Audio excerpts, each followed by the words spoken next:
Hello friends, आज हम आप लोगों को इस वीडियोस में परमानेंट स्लाइड यानी कि प्रिपेयर्ड परमानेंट स्लाइड के बारे में बताएंगे कि आखिर प्रैक्टिकल्स में जो है इसमें क्या क्या डालना है एंड देन कैसे इसका कमेंट लिखना है और डायग्राम को कैसे लेवलिंग करना है। तो फ्रेंड्स चलते हैं। सबसे पहला जो हमारा परमानेंट स्लाइड दिया गया है वो है मोलस्का फाइलम का। तो इसमें आप कोई भी फाइलम को कैसे भी पहले भी यूज करके लिख सकते हैं देन, लेकिन हम जो स्टार्ट किए हैं वो है हमारा मोलस्का फाइलम का।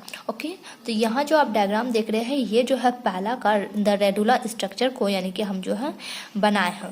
तो फ्रेंड्स यहाँ पर देख रहे होंगे आप लोग कितना neat and clean well labelled diagram है। आप लोगों को भी बिल्कुल इसी तरह से एकदम नीट एंड क्लीन और जो लेवलिंग है जिस तरह से किया गया है राइट हैंड साइड बिल्कुल उसी तरह से आप लोगों को भी करना है। Okay fine. जब अगर हम लोग इसके कमेंट्स के बारे में बात करते हैं तो इसमें भी हम लोगों को जो है इसके फाइलम के बारे में डील नहीं करना है, क्योंकि हम लोग स्लाइड पढ़ रहे हैं एंड देन स्लाइड में जो है सिर्फ कमेंट लिखना होता है एंड देन इसमें भी कोई हम लोगों को इकोनॉमिक इंपॉर्टेंस नहीं डालना। जैसे कि हम पहले वीडियोज़ में आप लोगों को कुछ जो है लाइफ साइकिल के बारे में जब बता रहे थे तो वहाँ पर हम जो है आप लोगों को इकोनॉमिक इंपॉर्टेंस के बारे में डील किए थे। बट ये हमारा जो है परमानेंट स्लाइड है, सो इसमें हम लोगों को ओनली फॉर कमेंट लिखना है, अदरवाइज कुछ भी एक्स्ट्रा कुछ नहीं डालना हम। तो कमेंट जो है इसमें 5 लिखे हैं, आप लोग देख रहे होंगे। आप लोग कोई भी कमेंट को डाल सकते हैं, बस ये याद रहे कि जिस टॉपिक से रिलेटेड है उसी टॉपिक का कमेंट आप लोग डालेंगे। जैसे फर्स्ट पॉइंट है हमारा the radula of Pila lies on the surface of the buccal cavity, and then second it is a strap or ribbon shaped structure running longitudinally over the summit of the adenotophore. Third one is posterior part of the radula lies into a short band like structure called the radular sac, यानी कि posterior part जो radula का जो होता है उसको हम लोग रेडुलर सैक के नाम से जानते हैं। Fourth one is radula serves for masticating और breaking the food material of Pila, यानी कि रेडुला का जो मेन फंक्शन जो होता है वो मैस्टिकेटिंग और ब्रेकिंग द फूड मटेरियल्स के लिए यूज होता है। Fifth and last point is food is broken into small piece by to and fro movement of radular teeth.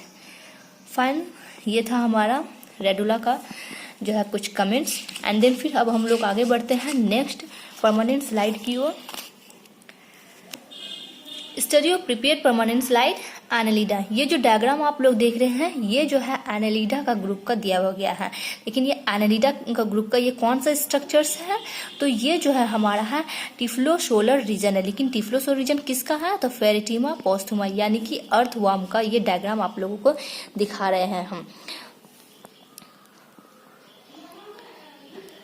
TS यानी कि transverse sections, TS body through typhlosolar regions. तो ये diagram जो है आप लोग देख रहे होंगे ये जो है हमारा किसका है फेरेटिमा पोस्टुमा का है एंड देन फिर जो है हम लेबलिंग किए हैं outermost layer is cuticle and then second one is epidermis and then third one is circular muscles layer है and then fourth one is जो फाइन स्ट्रक्चर्स जो है longitudinal muscles layer and then inner part septal nephridium and then some ventral blood vessels also include and last one is ventral nerve cord. So here we level more than points but we have to show the clear diagrams of erythema, so I choose for some points only.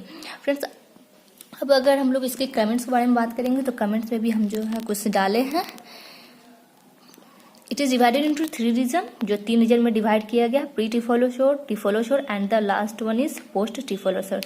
2, 3, 4, 5 and then most, अगर आप चाहे तो इसमें 6 comments भी डाल सकते हैं but ये आपका प्रैक्टिकल कॉपी है इसलिए इसमें आप लोगों को ज़्यादा कमेंट नहीं डालने का ज़रूरत है, क्योंकि प्रैक्टिकल कॉपी का मतलब होता है neat and clean diagram with labelled. तो आप लोग देख रहे हैं कि मेरा डायग्राम जो है बिल्कुल एकदम क्लीन है, नीट है एंड देन फिर हम जो कमेंट डाले वो भी बिल्कुल एकदम क्लीन है। अगर आप लोगों को कमेंट लिखने में प्रॉब्लम होता है तो आप चाहे तो इस कमेंट को भी डाल सकते हैं, अदरवाइज आप अपने कमेंट को भी इसमें इंक्लूड कर सकते हैं, उससे कोई प्रॉब्लम्स नहीं है। बट आप लोग देख रहे होंगे कि हम किस तरह से बनाए हैं। नेक्स्ट फिर जो हम दिखा रहे हैं ये भी जो है स्लाइड जो है एनालिडा फाइलम का ही है, आप लोग देख रहे होंगे। बट ये थोड़ा आप लोगों को लग रहा होगा कि ये पेचीदा, but it is not so complicated. ये भी जो है फेरेटिमा पोस्टुमा यानी कि अर्थवर्म का जो है सेप्टल नेफ्रिडियम का डायग्राम जो है ये हम आप लोगों को दिखा रहे हैं। बट आप लोग बोलेंगे कि हर डायग्राम में हम जो हमेशा राइट में लेबलिंग करने के लिए कहते हैं, बट इसमें जो है लेफ्ट में ही क्यों किए? क्योंकि इसका ज़्यादातर यानी कि मोस्ट पार्ट जो है लेफ्ट रीजन में पाया जाता है, इसलिए इसमें हम जो लेबलिंग किए हैं वो हम लोग लेफ्ट रीजन में किए हैं, क्योंकि राइट रीजन में इसका ज़्यादा पार्ट नहीं इंक्लूड है। फ्रेंड्स, बस ये आप लोगों को याद रखना है कि जिस तरफ इसका ज़्यादा पार्ट पाया जाएगा, जिस तरफ ज़्यादा लेबलिंग करना होगा, उस तरफ ही हम लोग जो है लेबलिंग करेंगे। क्योंकि मेरे हर एक डायग्राम में जो है राइट डायरेक्शन में लेबलिंग था, बट इस डायरेक्शन में आप सेप्टल नेफ्रेडियम का जो डायग्राम्स है इसमें आप लोग देख रहे हैं कि लेफ्ट तरफ है, क्योंकि इसमें जो है सबसे ज़्यादा लेफ्ट में रीजन में पाया जा रहा है। Comment prepare permanent slide annelida and then फिर इसमें भी जो है हम जो है 5-6 कमेंट्स जो है लिखे हैं। अगर आप लोगों को किसी को भी प्रॉब्लम्स हो तो आप लोग यहाँ से भी इंक्लूड करके डाल सकते हैं। बस ध्यान रहे कि चाहे वो थ्योरी पेपर हो या फिर आपका प्रैक्टिकल कॉपी पेपर हो, बिल्कुल आप लोगों को बायोलॉजी के स्टूडेंट है, सो व्हाट आप लोगों को हमेशा NEET and clean diagram and with labelling करना होता है।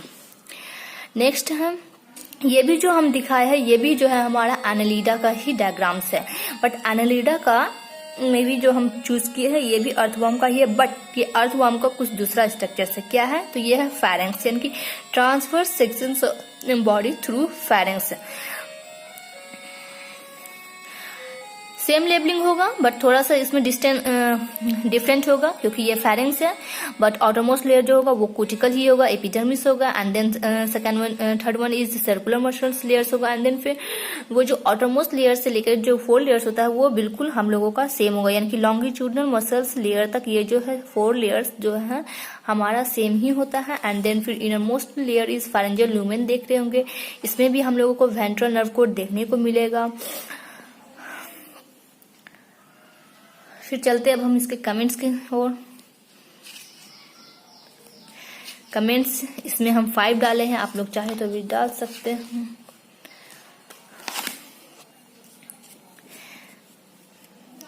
ये भी हमारा जो है एनालिडा का ही डायग्राम्स है, बट ये जो है स्पर्मेथिशिया का डायग्राम्स है, यानी कि स्लाइड दिया गया है इसमें।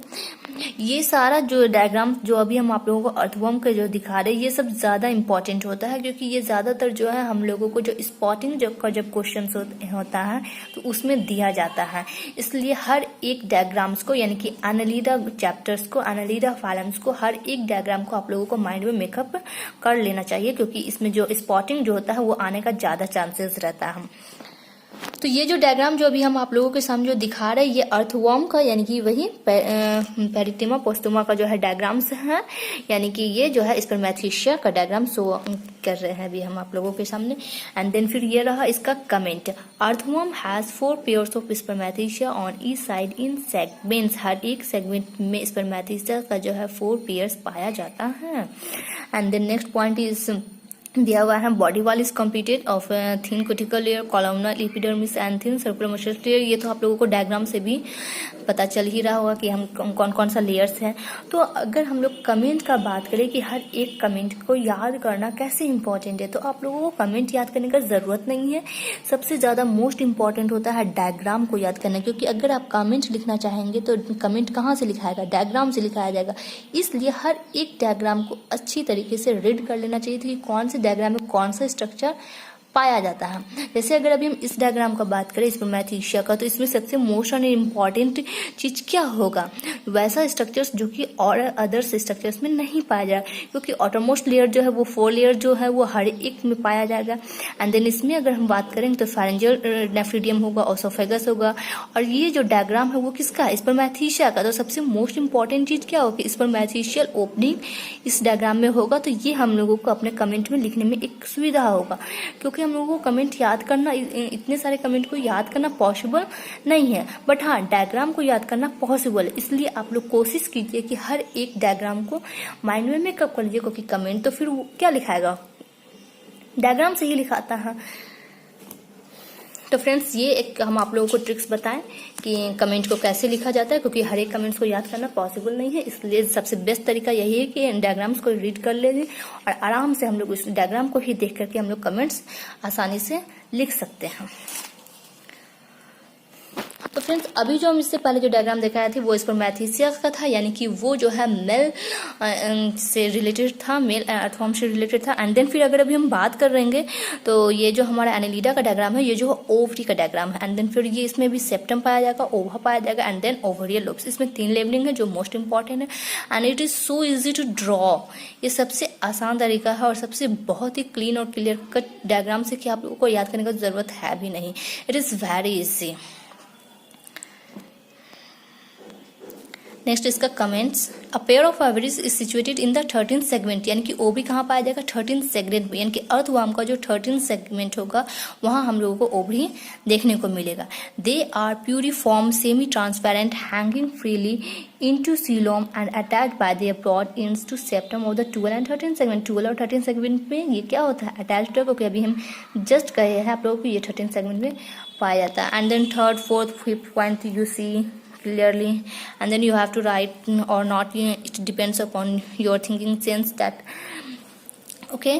Thank you so much friends. आज हम आप लोगों को इस वीडियोस में इतना ही परमानेंट स्लाइड के बारे में बताया है। नेक्स्ट वीडियोस में हम आप लोगों के सामने फिर आएंगे एंड देन फिर और भी परमानेंट स्लाइड्स के बारे में डील करेंगे। So thank you so much.